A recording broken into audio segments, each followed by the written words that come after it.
suis content d'aller avec vous dans le psaume 107. C'est tellement un beau psaume. Je suis content d'être avec vous aujourd'hui, dans cette journée que le Seigneur nous a donnée, pour l'adorer, pour se réjouir en lui, le célébrer. Et c'est un moment tellement important dans la parole. Pourquoi? Parce que on chante la parole, on prie la parole, mais je crois aussi que le Seigneur dirige à travers le ministère de sa parole, l'exposition systématique des Écritures.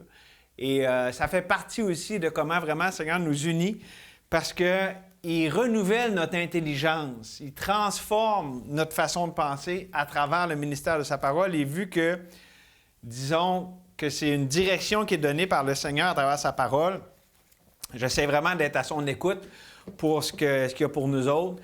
Mais ça a vraiment un effet. Et moi, je dis depuis les années, je vois vraiment la transformation du ministère de la parole à travers les années. Et à Dieu soit la gloire. C'est pas à cause du prédicateur, c'est pas à cause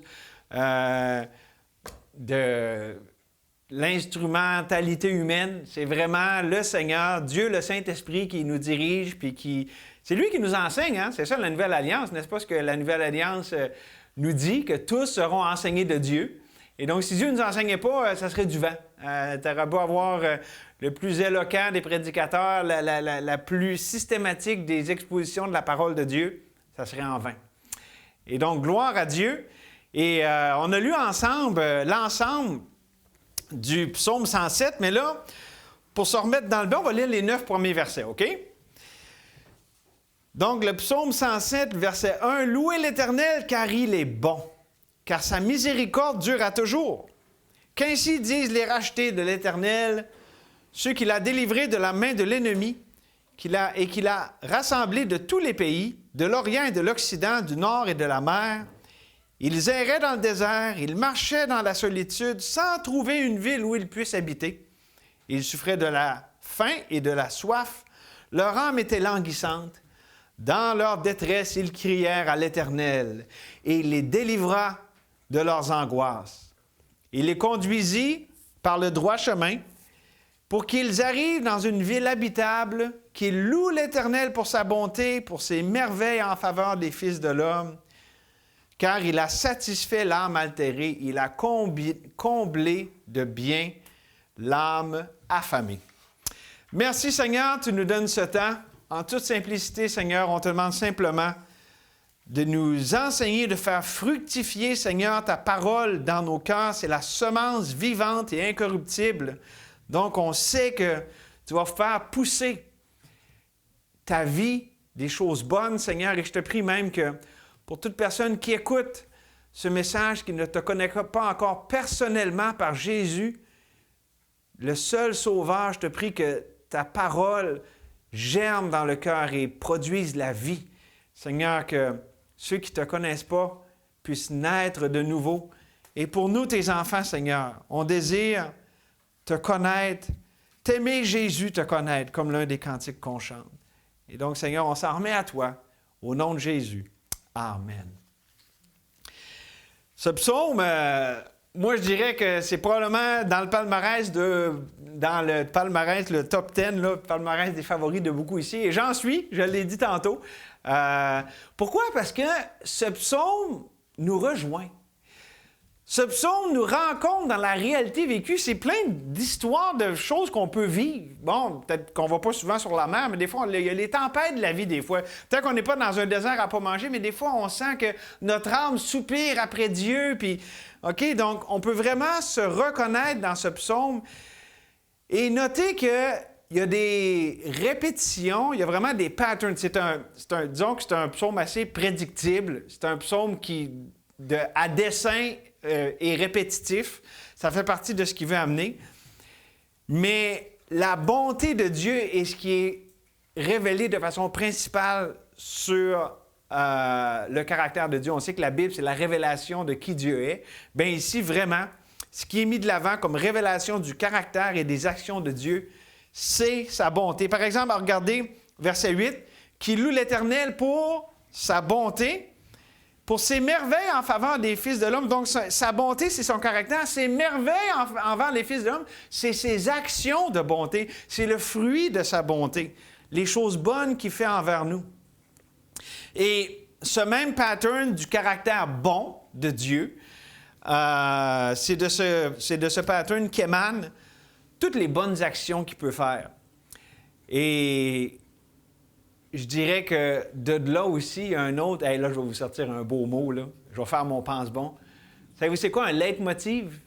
C'est une phrase répétitive. C'est quelque chose qui se répète dans un texte. Et donc, ce psaume est rempli de leitmotiv, donc de phrases qui se répètent. Et l'une de ceux-là, c'est « Dans leur détresse, ils crièrent à l'Éternel ». Pas 6 fois, mais 4 fois. Au verset 6, au verset 13, au verset 19, au verset 28, on voit cette phrase. D'où le titre simple de ce message, « Invoquez Dieu, source de bonté ». Car le psaume 107 est une illustration, ou si vous voulez, une amplification de ce qui est donné dans le psaume 86, les versets 5 à 7. « Car tu es bon, Seigneur, tu pardonnes, tu es plein d'amour pour ceux qui t'invoquent. Éternel, prête l'oreille à ma prière. Sois attentif à la voix de mes supplications.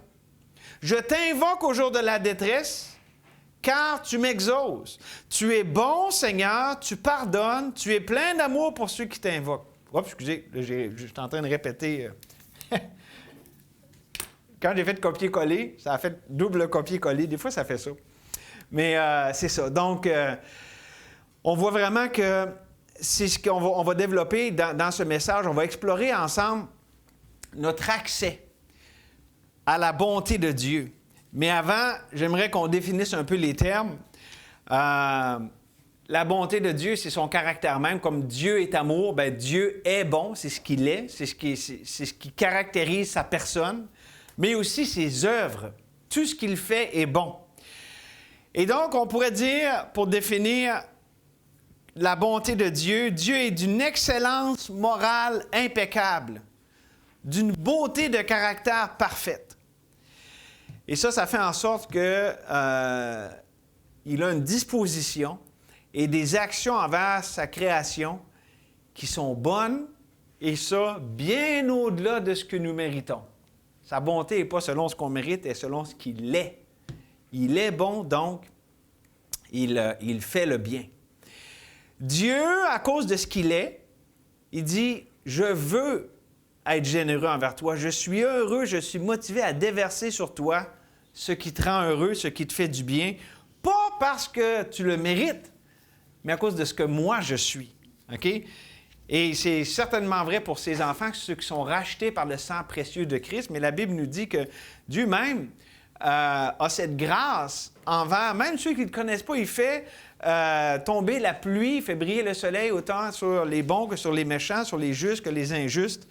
Et donc, Dieu, sa bonté, comme on le voit ici, hein, Dieu est bon, sa miséricorde dure à toujours.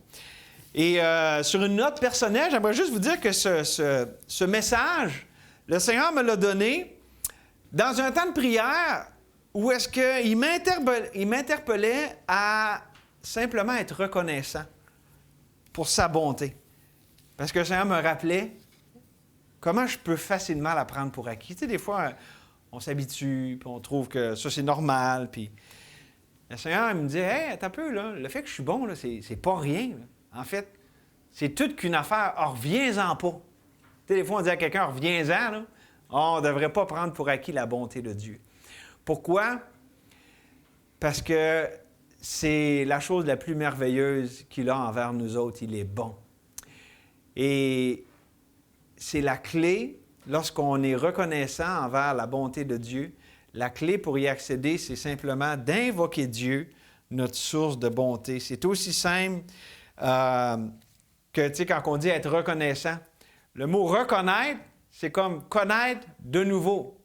Reconnaître, connaître à nouveau, avec une nouvelle fraîcheur, une nouvelle réalité. Donc, c'est ce que j'aimerais qu'on regarde ensemble. Tout le monde ici, on peut dire que, ah oui, Dieu est bon, puis Dieu, c'est sûr, j'apprécie le fait qu'il soit bon, mais comme dirait l'annonce de Cornflakes, on veut y goûter encore pour la première fois. Rafraîchir, faire un refresh de la bonté de Dieu. Et avec simplement 3 réactions face à la bonté de Dieu. 3 réactions à la bonté de Dieu. D'abord, dans les versets qu'on a lus, les versets 1 à 9, spécialement 4 à 9, on voit la première réaction, c'est de répondre par la foi à la bonté de Dieu. Remarquez comment ça dit dans les versets 4 et 5. Ils erraient, ils souffraient. Et à la fin du verset 6, ça dit que Dieu les délivra. Et au verset 9, ça dit qu'il les a satisfaits. Il les a satisfaits, il a comblé leur âme. C'est un peu comme ça dit dans le psaume 13. « Moi, j'ai confiance en ta bonté, j'ai de l'allégresse dans le cœur à cause de ton salut. Je chante à l'Éternel car il m'a fait du bien. » J'ai confiance à ta bonté parce que c'est comme ça, à cause de ce que tu es, que tu fais du bien. À cause de ce que tu es, ça va donner ce que tu fais. Et donc, c'est ça, répondre par la foi à la bonté de Dieu, c'est espérer, c'est-à-dire s'attendre avec confiance à ce que Dieu manifeste sa bonté. Parce que, vu que c'est ce qu'il est, tôt ou tard, ça va se traduire dans ce qu'il fait. En fait, ça se traduit toujours dans ce qu'il fait, mais peut-être pas toujours aussi vite qu'on voudrait ou de la façon qu'on voudrait, mais ça va arriver. Et c'est pour ça que la foi est tellement importante. La foi, la confiance. Pourquoi? Parce que la foi, écoutez bien, change la souffrance en délivrance. Regardez le verset 6. « Dans leur détresse, ils criaient à l'Éternel et les délivra de leur angoisse. » Et aussi, ça change l'errance en abondance. Ça nous dit au verset 4 qu'ils erraient dans le désert, ils ne trouvaient pas de ville où habiter, mais au verset 9, ça dit « Il a satisfait l'âme altérée, il a comblé de bien l'âme affamée. » Et donc, c'est la puissance transformatrice de la foi lorsque on s'accroche à Dieu, lorsqu'on tourne vers lui les regards, lorsqu'on l'invoque, Dieu répond. Comme ça dit dans le psaume 84, « Car l'Éternel, Dieu est un soleil et un bouclier, l'Éternel donne la grâce et la gloire, il ne refuse aucun bien à ceux qui marchent dans l'intégrité. Éternel des armées, heureux l'homme qui se confie en toi. » Donc, la réponse de notre foi à la bonté de Dieu, c'est de croire à la réalité que Dieu, à cause qu'il est bon, il y a des plans bienveillants envers ses enfants. Car je connais les projets que j'ai formés sur vous, dit l'Éternel, projets de paix et non de malheur, afin de vous donner un avenir et de l'espérance. Et ça, mes amis, c'est à l'inverse. C'est à l'opposé du mensonge d'Éden qui va dire « vous serez comme des dieux ». Le fait de croire à la bonté de Dieu, c'est de se placer en position de dépendance. Tout ce qui est bon, ça ne va pas venir de moi. Ça va venir de Dieu. Mais le mensonge d'Éden, c'est « non, non, tu peux faire de quoi de bien ». Le mensonge d'Éden nous amène à être autosuffisants, à voir qu'on n'a pas besoin d'une autorité au-dessus de nous autres parce que l'autorité est vue comme malveillante. C'est quoi que Dieu a fait? C'est quoi que Satan a fait dans le jardin d'Éden? Il s'est attaqué à la personne de Dieu dans sa bonté. Non, Dieu n'est pas vraiment bon. Ce n'est pas une autorité bienveillante. C'est le mensonge d'Éden. Puis quand on avance dans ce mensonge-là, bien, si je ne crois pas à la bonté de Dieu, bien, il faut bien que moi, je m'arrange avec mes affaires puis que j'essaie de me tirer d'affaires puis de faire en sorte que les choses aillent mieux. Mais ça, c'est l'incrédulité. On va voir ça dans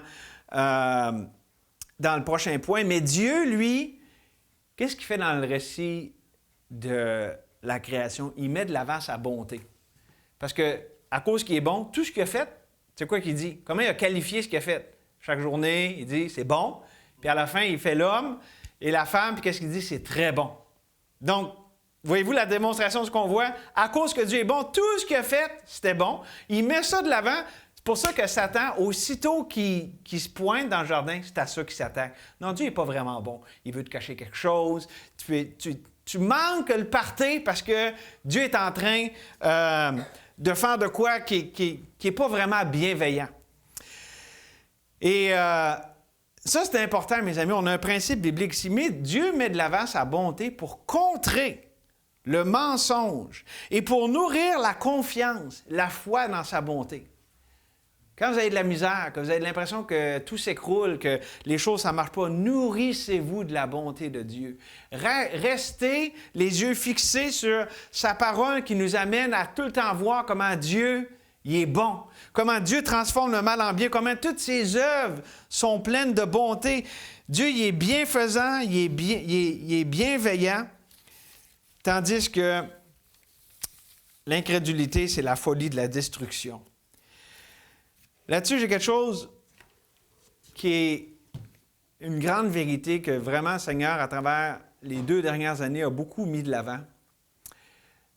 Disons que dans les 2 dernières années, j'ai eu des chocs confrontationnels. Avez-vous déjà eu ça avec quelqu'un? Des fois, quand on dit en anglais « we butt heads », quand on... comme des béliers, là, ping, qui se cognent la tête, là, avec certaines personnes. Mais sur cette question spécifique. Là où il y avait un fort désaccord, ça pouvait être très émotivement chargé, entre la question de s'attendre à Dieu, espérer à sa bonté, versus agir, prendre les choses en main. Voulez-vous que je dise autrement? Se prendre pour Dieu. Parce que quand il y a des situations problématiques, et où mon espérance et où mon réflexe? La réponse de la foi, là, c'est Dieu, je ne veux pas agir. Je sais que la chair ne sert à rien. Je sais que si moi je prends les choses en main, ça va être pire. Là, c'est pas facile d'avoir la foi. Là, l'avoir la foi, là, c'est quelque chose qui est. Ça a l'air vraiment, ça n'a pas de bon sens. Bien là, voyons donc, tu vas laisser les choses rempirer. Non, mais je crois que Dieu est vivant, puis je m'attends à lui.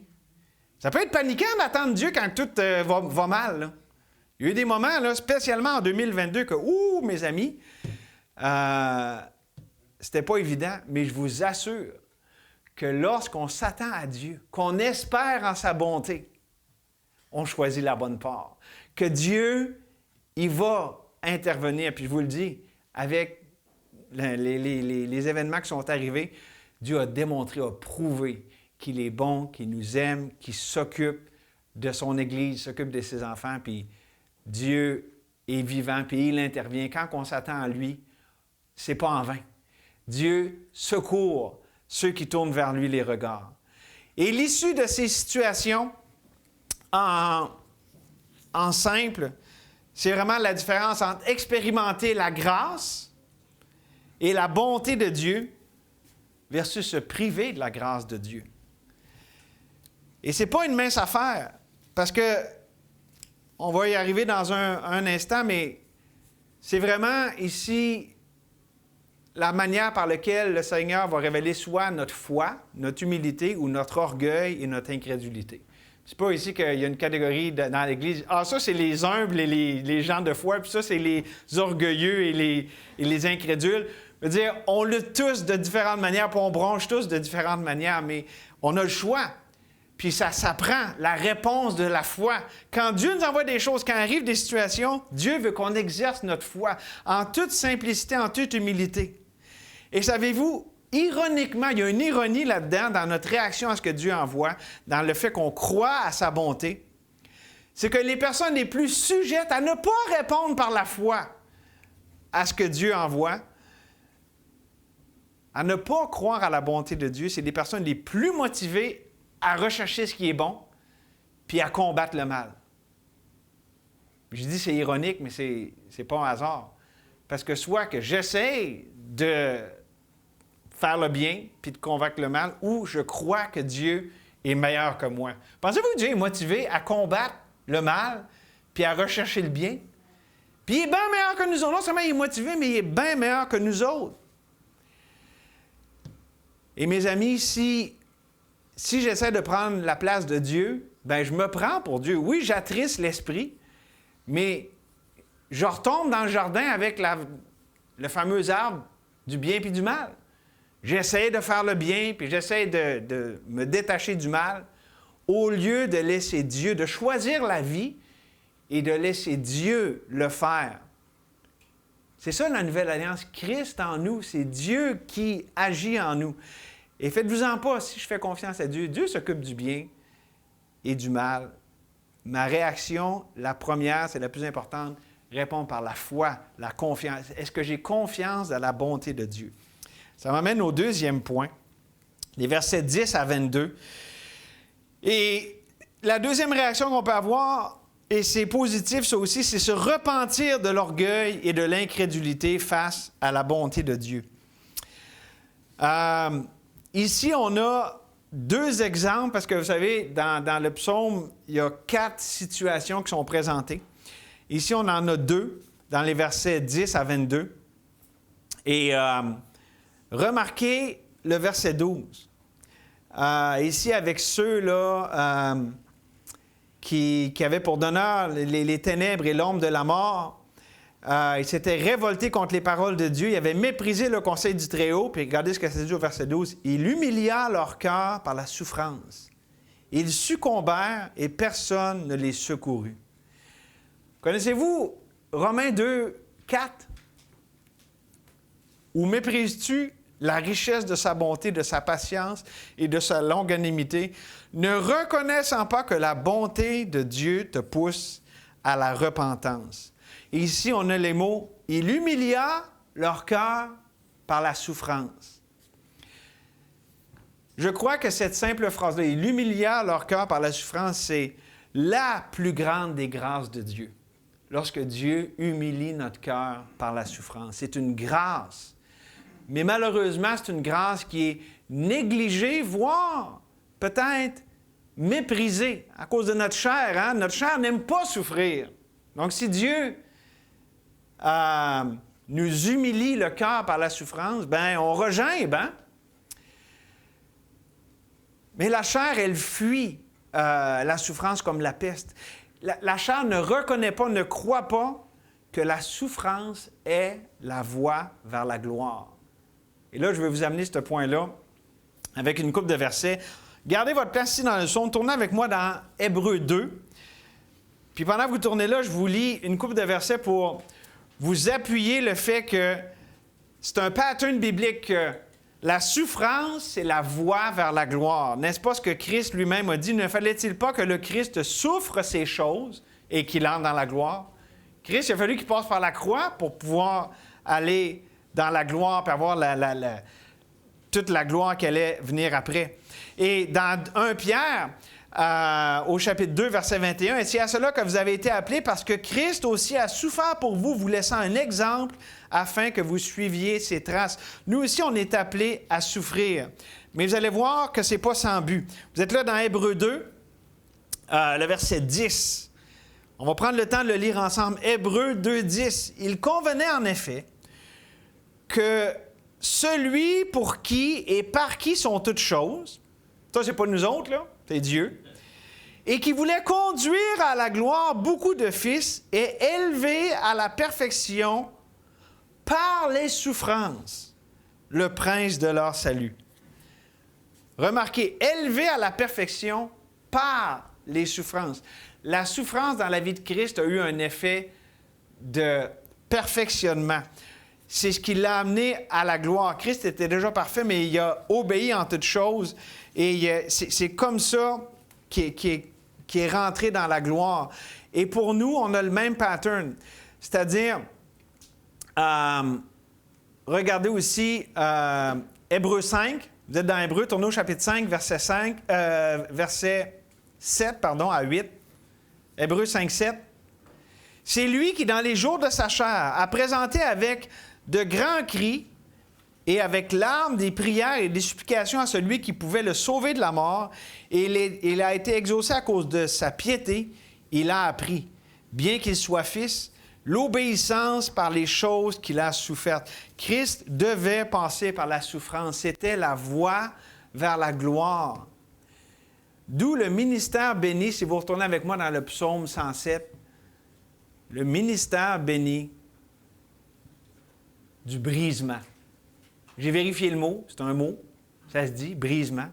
Regardez psaume 107, verset 16, « Car il a brisé les portes d'airain, il a rompu les verrous de fer. » Comment Dieu brise les portes d'airain dans notre vie, les verrous de fer? Très souvent, mes amis, c'est à travers la souffrance. Pensez aux souffrances, vous avez vu comment il y a eu un effet libérateur. Lorsqu'on a la réponse de la foi, là, parce qu'on peut se rebeller, on peut répondre par incrédulité, mais lorsqu'on s'attend à Dieu, on expérimente, et là j'ai une autre expression, Dieu le briseur. Savez-vous que c'est un titre? C'est un titre messianique. En anglais, c'est plus clair, ça dit « the breaker », mais je vous lis Michée 2,13, qui est un verset messianique. « Celui qui fera la brèche montera devant eux. Ils feront la brèche, franchiront la porte et sortiront. Le roi marchera devant eux et l'Éternel sera à leur tête. » Celui qui fait la brèche. le briseur. Le brécheur, ça se dit mal, là. Mais c'est vraiment l'idée, c'est qu'il brise, il fait un passage. En anglais, on dit « he's breaking through ». Tu sais, il brise pour faire un passage. Hein? Il défonce. Oui, il défonce. Ah, merci, c'est le bon mot. Le défonceur. Puis, ça, c'est bon. Pourquoi c'est bon? Parce que regardez verset 17, là, tout le monde est revenu en psaume 107, là. Les insensés, par leur conduite coupable et par leur iniquité, s'étaient rendus malheureux. Il y en a-t-il ici qui peuvent s'identifier à ceci? Comment que souvent, dans notre folie, on est les architectes de notre propre malheur, parce que dans notre orgueil et notre incrédulité, on pense mieux savoir, on pense mieux faire. Et donc, c'est bon d'expérimenter le brisement de Dieu. Écoutez le psaume 119, versets 67 et 68. « Avant d'avoir été humilié, je m'égarais. Maintenant, j'observe ta parole. Tu es bon et bienfaisant. Enseigne-moi tes statuts. » Dieu, il est trop bon pour nous laisser nous autodétruire. Il est trop bon pour nous laisser nous égarer, nous laisser emporter dans notre folie. Puis regardez le verset 20. « Il envoya sa parole et les guérit et les fit échapper à la fosse. » Dieu, il guérit, il délivre.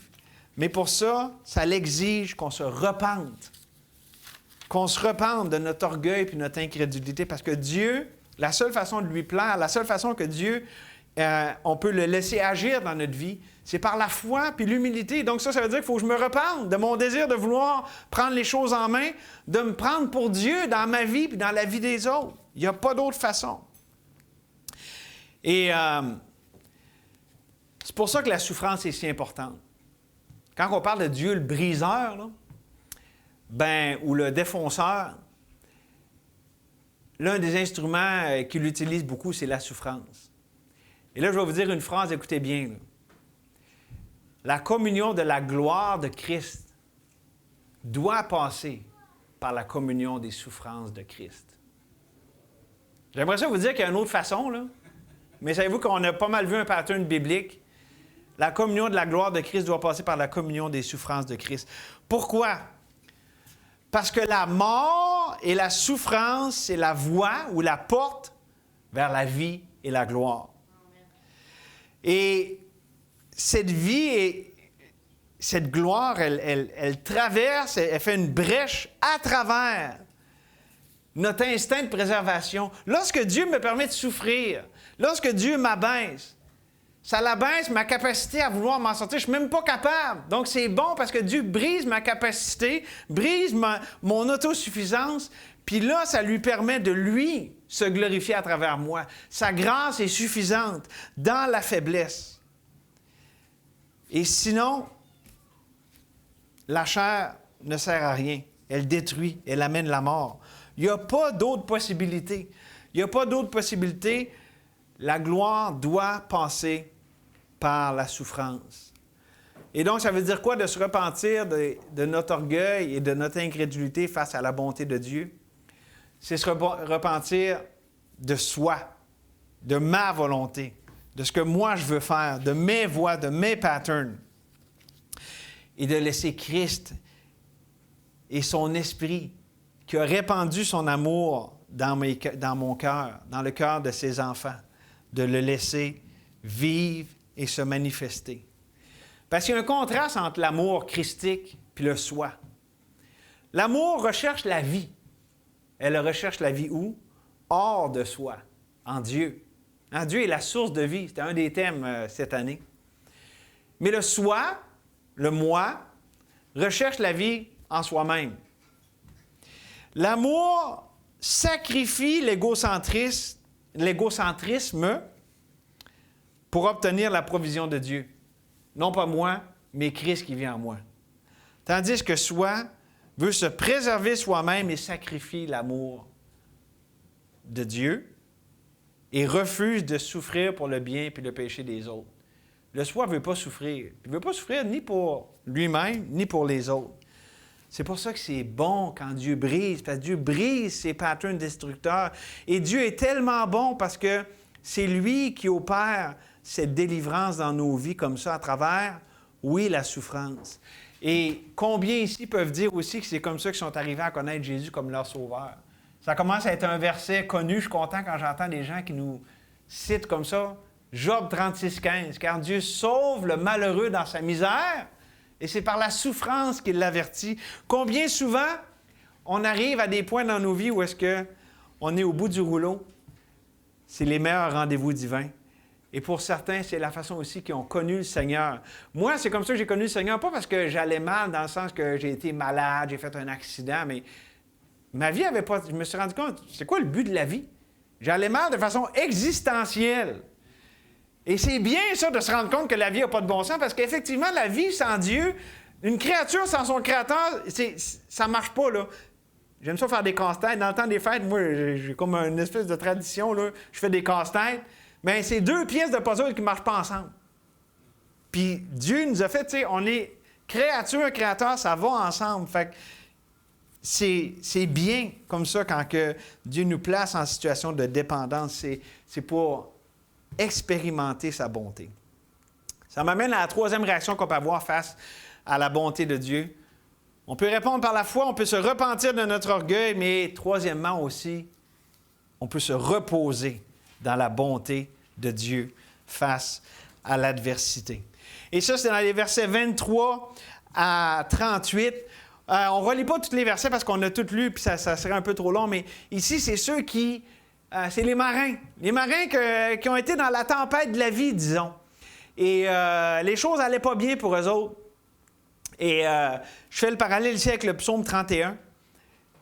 Versets 20 et 21 qui dit « Ô combien est grande ta bonté, que tu tiens en réserve pour ceux qui te craignent, que tu témoignes à ceux qui cherchent en toi un refuge à la vue des fils de l'homme. Tu les protèges sous l'abri de ta face contre ceux qui les persécutent. Tu les protèges dans ta tente, contre les langues qui les attaquent. » Il y a des tempêtes ici sur les flots. Des fois, il y a les tempêtes de la vie. Des tempêtes Des fois, c'est la santé, des fois, c'est des relations. Il y a toutes sortes de tempêtes que le Seigneur peut permettre dans notre vie. Mais savez-vous qu'en tant qu'enfant de Dieu, à cause de la bonté de Dieu, on peut se reposer dans la bonté de Dieu, même face à l'adversité. Lorsqu'on expérimente la foi, la réponse de la foi face à la bonté de Dieu, qu'on se repent de notre orgueil et de notre incrédulité, le résultat, c'est quoi? C'est le repos. C'est le refuge dans la tempête. Et ça, c'est illustré dans les versets 23 à 38. Mais regardez, par exemple, le verset 28. « Dans leur détresse, ils crièrent à l'Éternel. Il les délivra de leurs angoisses. » Ça, c'est une des phrases qui est répétée à travers le psaume. Mais remarquez que ici, c'était une tempête physique. Okay? Il y avait des flots mugissants puis tout ça. Mais l'effet était spirituel. Des fois, Dieu permet qu'il arrive des choses dans le monde physique dans notre vie, mais Dieu, c'est nos cœurs qui le calment. C'est dans nos cœurs qui enlève l'angoisse. Dieu agit au-delà du domaine physique. Puis quand je dis physique, pensez pas juste à des choses qu'on peut toucher et voir. Des fois, ça peut être des relations avec des personnes, okay? Donc des choses et des personnes. Puis regardez ce que ça dit ensuite au verset 29. « Il arrêta la tempête, ramena le calme, et les ondes se turent. » Donc, ça, c'est le produit, le bénéfice spirituel, le renouvellement spirituel que Dieu apporte à ceux qui se reposent en lui, qui tournent vers lui les regards. Verset 30, « Ils se réjouissent de ce qu'elle s'était apaisée. L'Éternel les conduisit au port désiré. » Voyez-vous comment c'est une image de calme? La tempête est passée. N'est-ce pas que ça fait du bien? Des fois, on a des tempêtes dans la vie, puis je veux dire, on ne court pas après la souffrance. On sait que Dieu est celui qui nous amène dans des moments comme ça. Mais ça nous fait encore plus apprécier être au port, tranquille. Et il y a des saisons de la vie de main. Il y a des saisons tumultueuses, il y a des saisons calmes. Mais Dieu, dans toutes les saisons, est toujours notre repos, notre refuge. C'est ça qu'il faut voir ici. Ici, je pense qu'il faut simplement voir les choses comme étant le repos de la foi. Et c'est quoi le repos de la foi? Est-ce qu'on se repose juste quand la tempête est passée? Ou est-ce que c'est possible de se reposer dans la tempête? Oui, parce que Dans la tempête, qu'est-ce que la foi, à quoi la foi regarde? Quel est le refuge de la foi? C'est se rappeler que Dieu transforme le mal en bien. Que l'histoire qu'on vit, c'est pas terminé. Que même si ça va bien, ça va pas bien, c'est pas la fin de l'histoire. Et que tout ce qui arrive, là, qui fait pas nécessairement du sens, Dieu est en train de faire conquérir tout ça pour notre bien. Toute chose concourt au bien de ceux qui aiment Dieu, de ceux qui sont appelés selon son dessein. Et c'est ça que la foi se ramène constamment. C'est ça le repos de la foi, que même quand tout brasse, on peut se reposer. OK, Dieu est bon, là. OK, ça l'arrive, là, mais Dieu n'a pas arrêté d'être bon, puis Dieu, à cause qu'il est bon, il permet que ça brasse. Fait que même quand ça brasse, on peut se reposer. C'est ça que la foi permet. Parce qu'elle ne se repose pas dans ce qui se passe, mais dans ce que Dieu est. Et Dieu ne change pas. Jésus est le même hier, aujourd'hui et éternellement. Il dit dans Malachie, « Je suis l'Éternel, je ne change pas. » Dieu est toujours bon. Dieu change toujours le mal en bien, puis s'il l'a fait dans le passé, il va le faire encore. Dieu est le seul qui a le pouvoir de changer le mal en bien. Et ça, mes amis, c'est la cure parfaite à la malédiction d'Éden. Pensez-vous que Dieu n'avait pas dit son dernier mot quand j'ai dit, il a mis de l'avant sa bonté dans le récit de la création. Satan s'est attaqué à lui en disant, non, Dieu n'est pas vraiment bon. Pensez-vous que Dieu allait dire, ah là, j'ai été vaincu par Satan, c'est vrai, là, tout le monde va penser que je ne suis pas bon. En fait, Dieu a tellement tout viré ça de travers pour exalter encore plus sa bonté. Puis, dénoncer aussi tout le mensonge et la destruction du mal. Dieu, vraiment, il a transformé de façon ultime. Là, on voit le grand dessein de la rédemption. C'est la cure, se rappeler comment la bonté de Dieu, parce qu'on peut dire, hey, pourquoi Dieu a permis qu'il y ait Éden? Pourquoi qu'il y a eu la chute? C'est donc bien poche, puis ça a donc bien été mal à partir de ce moment-là. Effectivement, je pense qu'on peut tous être d'accord ce matin. Ça a pas mal viré au vinaigre depuis la chute, n'est-ce pas? Mais Dieu n'a pas arrêté d'être bon. Dieu n'a pas arrêté de changer le mal en bien. En fait, il a démontré plus que, tu sais, hors de tout doute, qu'il change le mal en bien. Et l'ultime démonstration de ça, c'est la croix. La croix, c'est la vie qui supplante la mort, qui supplante l'indépendance mensongère de l'arme de la mort. Et là-dessus, j'ai une application toute simple. Es-tu fatigué de te battre ou de te débattre pour essayer, et je dirais en vain, entre parenthèses, de faire sortir du bien des mauvaises situations, des mauvaises relations, et d'éviter à tout prix le mal? C'est fatigant, là. Comme contrat, là. Qui ici qui a essayé de prendre le contrat? OK, moi, là, je vais essayer le plus possible de faire le bien puis d'éviter le mal. Oh, man, c'est épuisant, c'est... Puis c'est parce qu'on aime Dieu, là. C'est fatigant, mais savez-vous quoi? Hey, écoutez bien. C'est d'abord et avant tout le rendez-vous de 2 Corinthiens 12, 9. Ma grâce te suffit, mon enfant. Tu as vu comment tu essayé, tu as vu comment c'est fatigant, tu as vu comment que c'est un contrat qui est impossible à honorer. Mais moi, je suis capable. Ça revient à ce que je disais tantôt. Quand on apprend à dépendre de Dieu, à s'attendre à lui, sa grâce est suffisante. Il est là exactement au moment où est-ce qu'on en a besoin. Et savez-vous quoi? La simple voie au repos de Dieu, au soulagement de la fatigue spirituelle qu'on peut avoir en essayant comme ça de vaincre le mal, de rechercher le bien. La simple solution, c'est simplement la reconnaissance de la foi. Espérer dans la bonté de Dieu, de connaître à nouveau, de goûter encore comment le Seigneur est bon. Si vous avez goûté que le Seigneur est bon, on va voir ça dans un message plus tard. Mais goûter, c'est drôle comment quand ça parle de la bonté de Dieu, ça touche à tous nos sens. Ça dit, voyez comment l'Éternel est bon, sentez comment il est bon, puis même goûtez comment il est bon. Sur la bonté de Dieu, là, je vous dis, là, c'est le psaume 34, puis c'est cité dans 1 Pierre, ça fait appel à tous les sens. C'est comme si la bonté de Dieu, là, on peut avoir l'expérience totale de comme, wow, de tous mes sens, de tout mon être, je peux goûter comment Dieu est bon, je peux le sentir, je peux le voir. Il y a quelque chose là-dedans qui nous dit que vraiment, c'est la solution complète à notre situation dans ce monde déchu, c'est simplement la bonté de Dieu, la reconnaître, de dire, Dieu, tu es bon. C'est ma valeur refuge. Tu es mon refuge et c'est mon repos. Je vous ai dit, c'est ça que le Seigneur m'a ramené simplement dans la prière. C'est ce qui a donné naissance à ce message-là. Il y avait des choses, je repassais dans mon cœur, puis Dieu me dit, attends un peu là, t'as-tu oublié que j'étais bon? Oups! Ouais, Dieu, j'avais oublié à quel point tu étais bon, puis je peux te faire confiance là-dedans. C'est dur des fois de voir comment Dieu est bon quand on voit quelqu'un se détruire, quand on voit quelqu'un s'égarer, quand on voit des gens faire du mal. Dieu est bon? Bien, si Dieu révèle le mal, est-ce que c'est pas bon, ça, déjà, en partant? Dieu est toujours bon. Puis Dieu, oui, il laisse aller le mal. Puis il a permis à Satan de toucher Job, d'enlever sa famille, puis tout ça. Mais c'est dans sa bonté qu'il faisait ça. Dieu, il n'a pas arrêté d'être bon, là, en faisant ce qu'il a laissé faire avec Job. Donc, cette reconnaissance de la bonté de Dieu, c'est l'antidote à l'indépendance charnelle. On dit, ça fait plusieurs fois qu'on parle, comment que la chair ne sert à rien. C'est l'esprit qui vivifie. Mais ce qui va me motiver à ça, ce qui va nourrir cette foi-là, c'est de voir que Dieu est bon.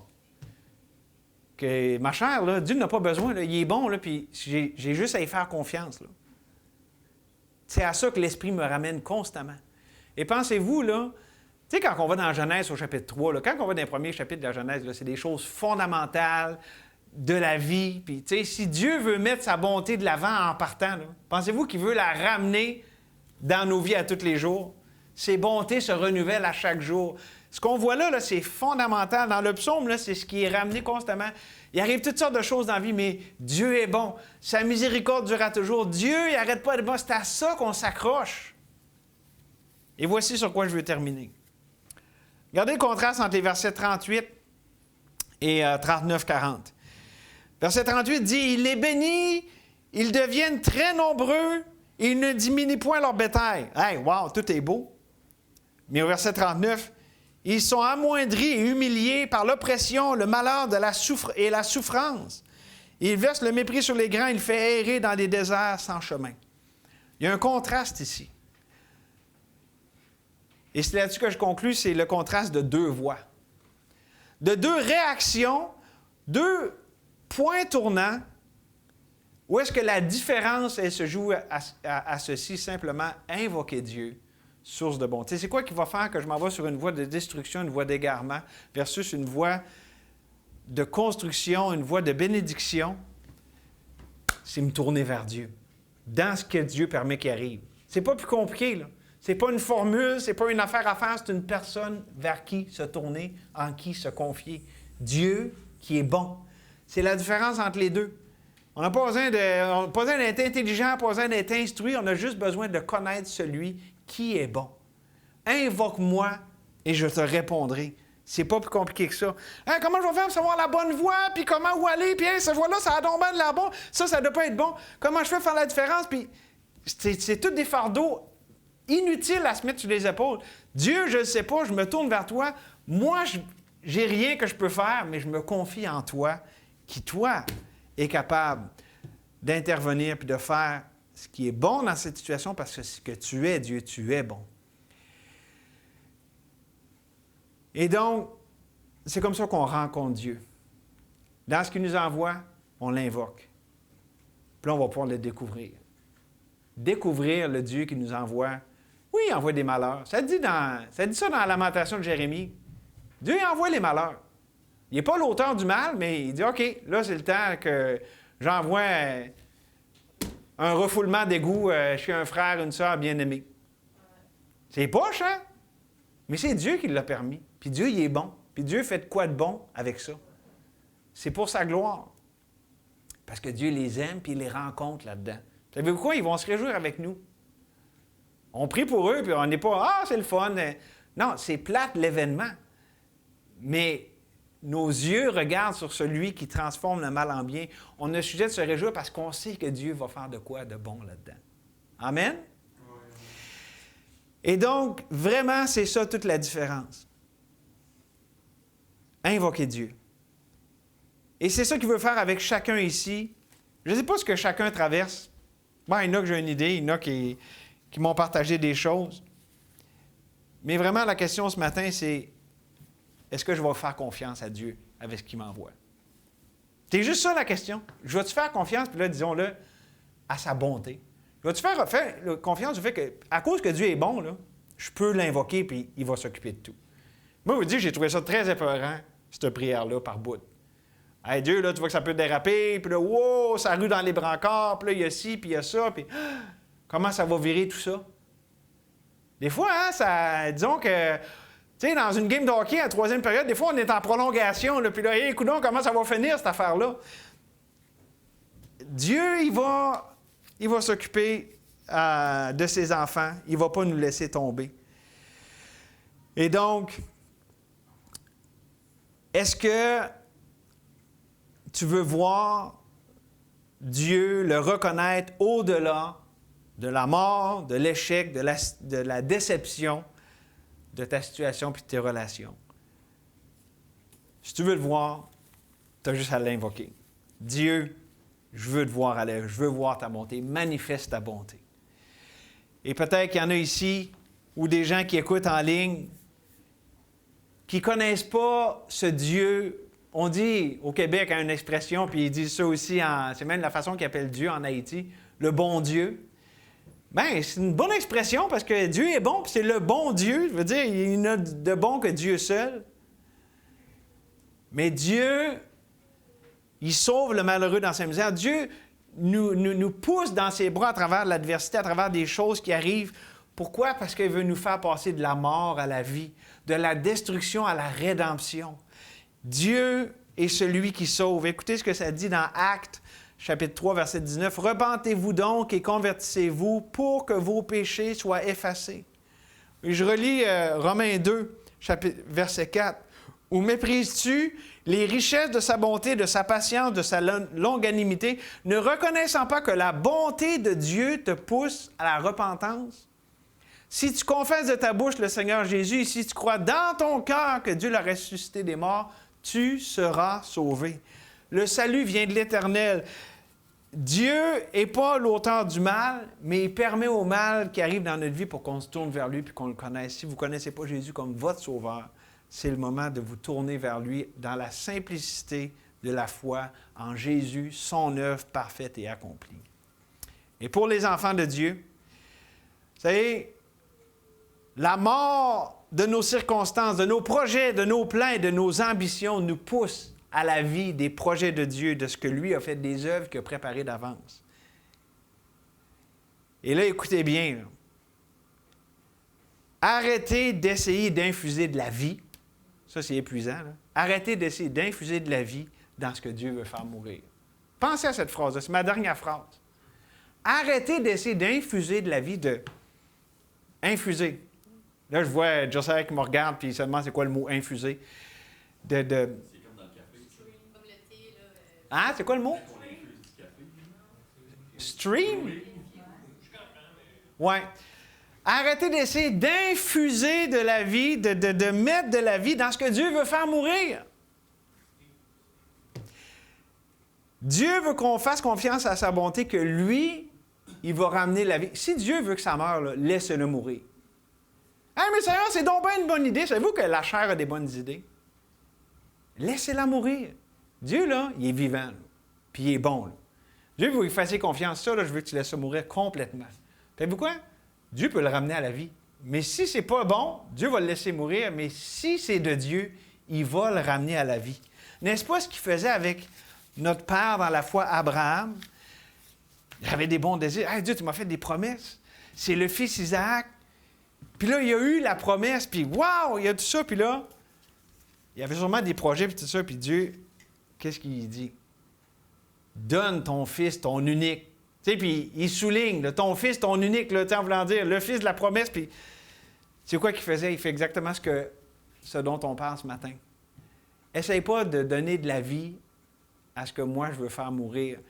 Puis ici, il y avait tellement plus que Isaac, parce qu'on sait, Isaac, physiquement, il n'est pas mort, là, Dieu, il a gardé la vie, mais tu sais, tes ambitions, tes plans, ce que toi, tu veux, là, tes pensées, là, Abraham, là, laisse ça mourir. Moi, j'ai des voies qui ne sont pas tes voies. Puis Dieu a ramené la vie. Dieu a fait un œuvre de grâce dans la vie d'Abraham et d'Isaac, cette journée-là, dont on bénéficie encore aujourd'hui, parce que ça fait partie du plan rédempteur de Dieu. Pas pour rien que ça dit que c'est notre Père dans la foi, parce qu'il y a un pattern qui est là, qui, à travers la souffrance, la mort, ça a produit la vie. Et c'est ça que Dieu veut faire dans nos vies. Merci, Seigneur, qu'on peut tout abandonner entre tes mains à cause que tu es bon. Et Seigneur, on ne veut pas essayer.